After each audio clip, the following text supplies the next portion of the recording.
2 நாள் பயணமாக இன்று சேலம் செல்லும் முதலமைச்சர் மு.க.ஸ்டாலின் நாளை மேட்டூர் அணையிலிருந்து பாசனத்திற்காக தண்ணீர் திறந்து வைக்கிறார். முதலமைச்சர் மு.க.ஸ்டாலின் 2 நாட்கள் பயணமாக இன்று சேலம் புறப்பட்டு செல்கிறார். சென்னையிலிருந்து கோவை புறப்பட்டு செல்லும் அவர் அங்கிருந்து சாலை மார்க்கமாக ஈரோடு மாவட்டம் பெருந்துறை செல்கிறார். அங்கு நடைபெறும் வேளாண் கண்காட்சி மற்றும் கருத்தரங்கை தொடங்கி வைத்து 50,000 விவசாயிகளுக்கு நலத்திட்ட உதவிகளை வழங்க உள்ளார். பின்னர் அங்கிருந்து புறப்பட்டதும் சேலம் மாவட்ட எல்லையான நவப்பட்டி பெரும்பள்ளம் பகுதியில் திமுகவினர் உற்சாக வரவேற்பு அளிக்க திட்டமிட்டுள்ளனர். அங்கிருந்து 11 கிலோமீட்டர் தொலைவுக்கு நடைபெறும் ரோட் ஷோவில் முதலமைச்சர் பங்கேற்பதாக கூறப்படுகிறது. இரவு மேட்டூரில் தங்கும் அவர் நாளை காவிரி டெல்டா பாசனத்திற்காக மேட்டூர் அணையிலிருந்து தண்ணீர் திறந்து வைக்கிறார்.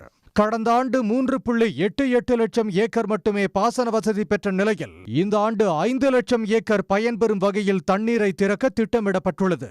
மேட்டூர் அணையிலிருந்து திட்டமிட்டபடி தண்ணீர் திறக்கப்படுவதால் விவசாயிகள் உற்சாகமடைந்துள்ளனர். நண்பகலில் சேலம் அரசு மருத்துவக் கல்லூரி வளாகத்தில் நடைபெறும் அரசு விழாவில் பங்கேற்கும் முதலமைச்சர் ஸ்டாலின் 1 லட்சம் பயனாளிகளுக்கு நலத்திட்ட உதவிகளை வழங்க உள்ளார். உடனுக்குடன் செய்திகளை தெரிந்து கொள்ள சன் நியூஸ் பெல் ஐகானை கிளிக் பண்ணுங்க.